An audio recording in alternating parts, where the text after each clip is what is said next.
Hello welcome to it's YouTube. నేను మీ నాగరాజ్ బయర్చెట్టిని. ఈరోజు మన అతిథి వైఎస్ఆర్సీపీ శ్రీశైల నియోజకవర్గం మాజీ ఎమ్మెల్యే శిల్పా చక్రపాణి రెడ్డి గారు. ఎమ్మెల్యే బుడ్డా రాజశేఖర్ రెడ్డి గారు. శిల్పా చక్రపాణి రెడ్డి నెత్తి మీద బొచ్చే లేదు, ఇవాళ మీద లెక్క పెట్టచ్చు ఎంత బొచ్చు ఉందో అన్నాడు అనమాట. ఎక్కడన్నా తెలుసుకోపో, నా బొచ్చు కూడా వీకలేవు ఆ సందర్భంలో మాట్లాడారు. ఆయన నెత్తి మీద ఎంటికలు ఎంచవచ్చు, మనం నా నెత్తి మీద ఎంటికలు ఎంచలేవు. ఈ ఓటమికి బలమైన కారణము మీపైన వ్యతిరేకత ఏమైనా ఉండిందా? ఓడిపోయినా కాబట్టి నేను ఒకరిపైన ఆరోపణ చేయాలంటే రకరకాలుగా చేయొచ్చు. ఏ విషయంలో బుడ్డా రాజశేఖర రెడ్డి గారు ఎక్కడ మాట్లాడిన ఇటీవల శిల్పా చక్రపాణి రెడ్డి కాసుకొని జైలుకి పంపిస్తా పెద్ద కథను ఇవ్వాలి, జైలు పోతేనే దానికి క్రెడిట్ ఎక్కువ నెట్టుంది. ఇప్పుడు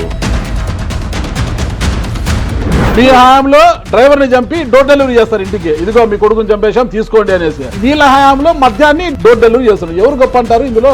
జగన్మోహన్ రెడ్డి చెప్పి నువ్వు డోర్ డెలివరీ చేయమని చెప్పాడు కదా. మమ్మల్ని చూసేలా జగన్మోహన్ రెడ్డి గారు బొమ్మను చూశారు, ఓడించారని కొంతమంది ఎమ్మెల్యేలు అంటున్నారు. దీనికి మీరు ఏకీపిస్తారా? ఆయన చెప్పినటువంటి మాటలకు ఆశపడ్డారు, ఆశపడి మోసపోయారు.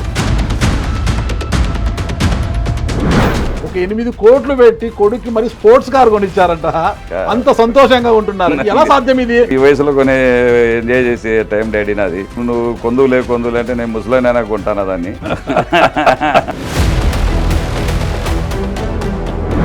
రాజశేఖర రెడ్డి గారు ఎమ్మెల్యే, సిట్టింగ్ ఎమ్మెల్యే, ఆయన పదే అంటున్నారు అభివృద్ధి పైన చర్చకు సిద్ధమా శిల్పా చక్రపాణి రెడ్డి, రా బస్తీ మీద సవాల్ తగ్గేదే లేదు. బస్తీ మీద సవాల్ అంట, పోలీసులు ఎవరిని రానియరు, ఇద్దరిని ఇంటికాడ కూర్చోబెడతారని అది తెలుసు. పోలవరం టు బనకచెర్ల ప్రాజెక్టును ఎందుకు చేయాలనుకుంటున్నారు చంద్రబాబు నాయుడు గారు? ఎట్లా సాధ్యమవుతుంది? ఇది ఒక మభ్య పెట్టడమే, ప్రజలను మోసం చేయడమే.